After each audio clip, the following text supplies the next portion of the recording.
Communication, learning communication हे जे त्याचे स्वयं शिक्षणाचे जे कौशल्य आहेत, हे स्वयं शिक्षणाचे कौशल्य या ऑनलाईन शिक्षणाच्या माध्यमातून वाढत असलेले आपल्याला पाहायला मिळत आहे.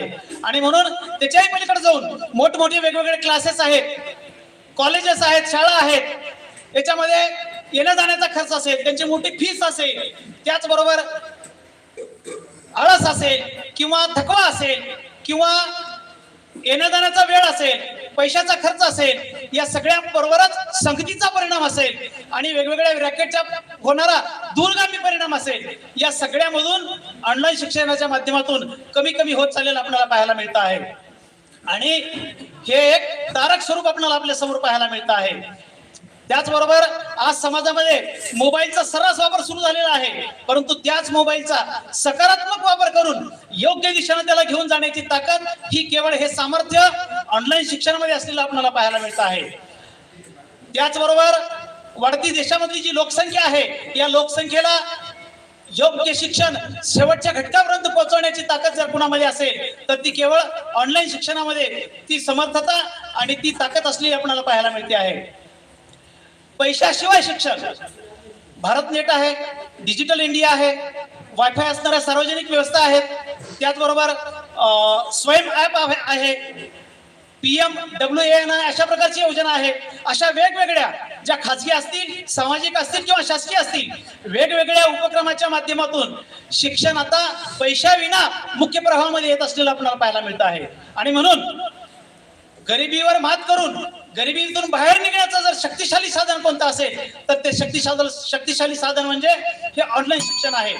आणि म्हणून या सगळ्या प्रक्रियेमध्ये आपल्या blue cut screen guard, anti glare guard, yoga, screen time, शिक्षक, पालक या सर्वांच्या माध्यमातून आरोग्यावर होणारा जो परिणाम आहे तो परिणाम सुद्धा ह्याच्यामधला आता कमीत कमी होत चाललेला आहे.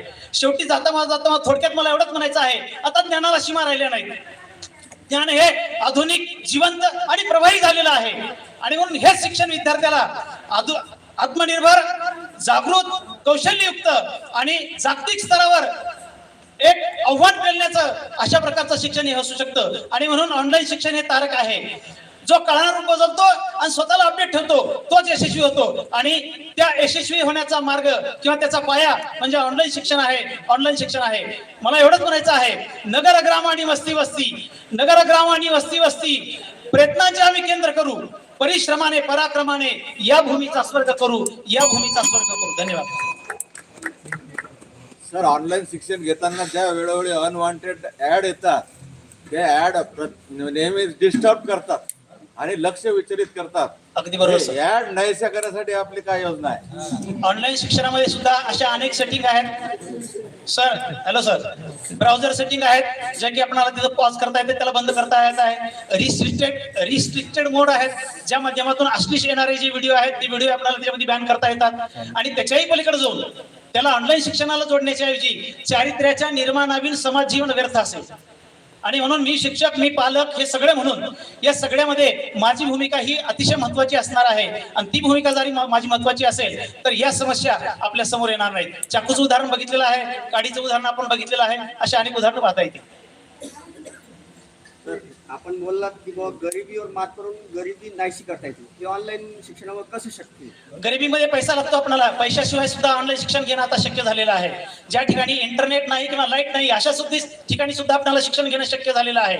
सोलार एवढा मोठा सूर्यदेव आपल्या समोर आहे, त्या माध्यमातून स्वयंप्रभा वाहिन्या असतील किंवा प्रीलोडेड टॅबलेट असतील किंवा पेनड्राईव्ह क्लासेस असतील किंवा शैक्षणिक व्हिडिओचे SD कार्ड असतील किंवा त्याच्याही पलीकडे जाऊन रेडिओ असेल किंवा पॉडकास्ट असेल, या सगळ्या माध्यमातून ही सगळी माध्यमं विद्यार्थ्यांसाठी ज्ञानवाहिनीचं काम करत असलेली आपल्याला या काळामध्ये पाहायला मिळत आहे. धन्यवाद सर. धन्यवाद सर. यानंतर आमंत्रित करूया आपल्या जोरदार टाळ्यांच्या गजरामध्ये जेवणापूर्वीचे स्पर्धक अकोला जिल्हा निलेश गुद्देवराव पागदुने सर.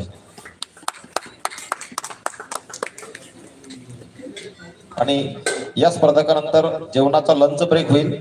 त्याच्या सूचना अशा आहेत, स्पर्धक फक्त अगोदर जेवतील, परीक्षक आणि स्पर्धक बाकीचे आपण सगळे शून्य आहात. उजव्या बाजूला आपली भोजनाची व्यवस्था केलेली आहे. Hello hello,